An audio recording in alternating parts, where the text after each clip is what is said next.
scevere vennanna darava strongevere vennizin mestuzu guru sefta darava plani dirivides yadara guru guru damun trialala.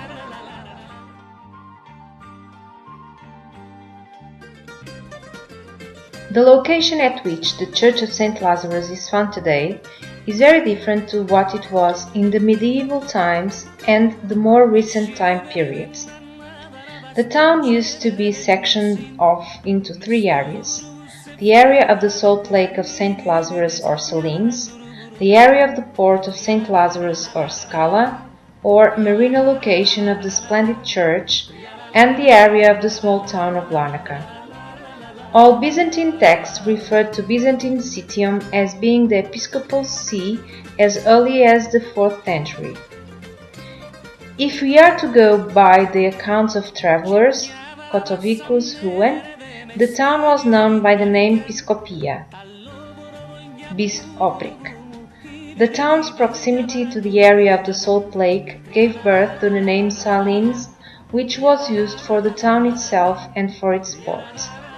The occupation of the town of Famagusta, 1373–1464, by the Genoans gave Citium the opportunity to develop into an important naval base, and as a result the port became fortified, and on the coastal zone near St. Lazarus a small community gradually emerged, completely separate from the main town area. The earliest references to Citium as Larnaca can be found in the early 16th century Venetian manuscripts of the writer Florio Bostronio and in the map of Cyprus drawn up by Leonida Attar, 1542. According to the traveler Heyman, 1700–1709, it was the ruins scattered around ancient Citium until the 18th century and used by the inhabitants as building material, together with the frequent discovery of ancient sarcophagi in the greater area of St. Lazarus, reminiscent of a necropolis, which gave the town the name Larnaca, sarcophagus. The Archimandrite Cyprianus, 1788, on the other hand, associates the name of the town with the shrine of St. Lazarus, a renowned place of worship similar to that of the monastery of Stavrobroni for pilgrims on their way to the Holy Land. Whatever the origins of the name, it is most probable that it became well known at around that period due to the growing importance of its seashore. Besides the port fortified with the construction of the Frankish castle, the first building visible by anyone in an approaching ship was the Church of St. Lazarus with its towering domes. On the shore there were small shops, warehouses, a market, and the customs office. The main church was found in the center of the precinct, surrounded by cells.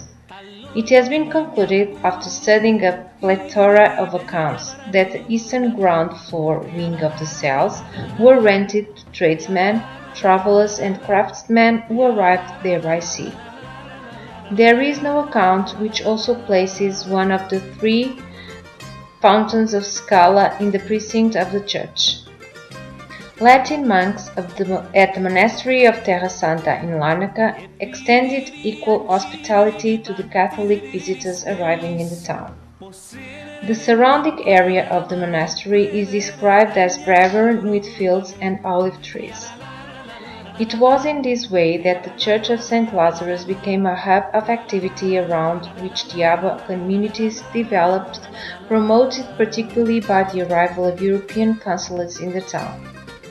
Following the independence of the Ionian state in Greece, many of their inhabitants arrived in Larnaca and set up a consulate.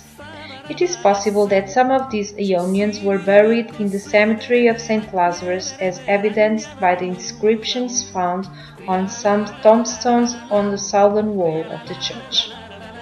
The splendid church in the center of the town, dedicated to its patron St. Lazarus, constitutes an important center of ecclesiastical worship in the town of Larnaca. The location of the church until as recently as the last century was on the seafront, hence its association with Larnaca, since it was the first significant building visible by anyone approaching the harbour.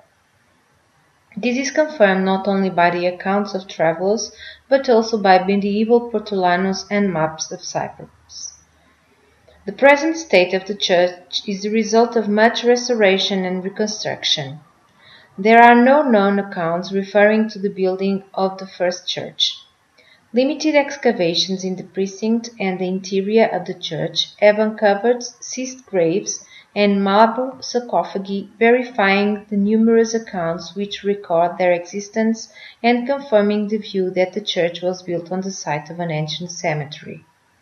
One of these tombs can be found today outside the Ecclesiastical Museum of the church, while another has the inscription Filioi running its length, which was seen as evidence supporting the recent accounts associating it with the shrine of St. Lazarus.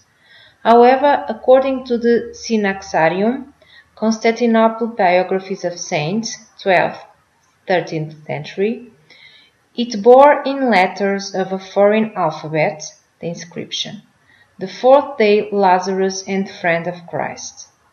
The holy water and shrine worshipped by the pilgrims until the outbreak of the recent fire in 1970 were found in the crypt in the spot between the present altar and the sacristy, under which there was an opening from which incense rose. Limited information has survived pertaining to the period between the time that the church was built and the invasion of Cyprus by the Ottomans, 1570.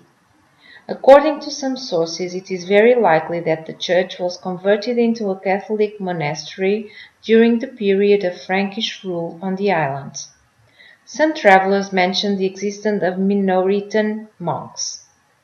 Subsequent accounts, Pietro della Valle, which suggest that Church of St. Lazarus was converted after the Frankish rule into a Iunate Armenian monastery, do not seem to be well founded.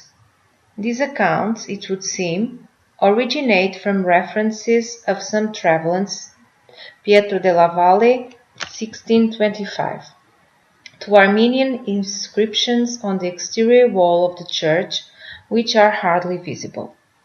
In an extract of his work, the traveller Martini, 7067, makes extensive reference to this subject, reporting that these were simply inscriptions made by Armenian pilgrims.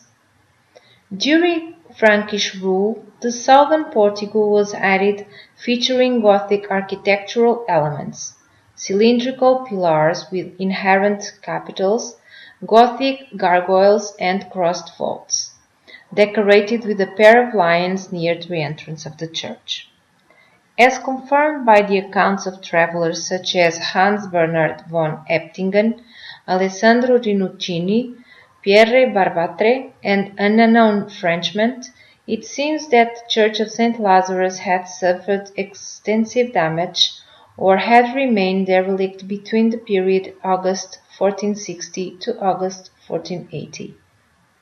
The account refers to a ruined church, which had been converted by the atheists into a pigsty. Unfortunately, sources of information referring to the desertion of the church are far too fragmented to provide a clear picture and allow mere assumptions for the destruction of the church to be made, such as the 1425 Mameluke invasions in Larnaca. In early 1484, we have the first account, F. Suriano, describing the reopening of the church.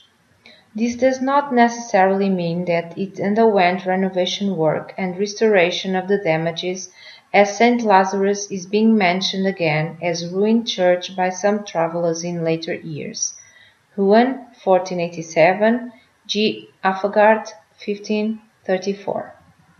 Furthermore, it appears that in the courtyard of the church there must have been an extensive cemetery in which Catholics were also buried between the period 1480 and 1838. The Ottomans converted the church into a Muslim place of worship, mosque, 1570, and in 1589 they sold the church of St. Lazarus to the Greeks, that means to the Orthodox, against 3,000 Turkish silver coins. The engraved ancient base of the Latin altar of this period has survived together with a marble pulpit bearing the Venetian coat of arms, which was later converted into a marble font, and can be found today on display in the museum of the church. This source of information, predominantly based on the 16th century writings of travelers, also mentions the existence of a pit found at a depth of 4 levels below the sanctuary, which was worshipped as the tomb of St. Lazarus, and which became a pilgrimage site for the whole of the Orthodox world, a fact that is attested to by the Russian and Slav votive offerings of that period. The Church of St. Lazarus is finally given a description of a monastery in 18th and 19th century documents.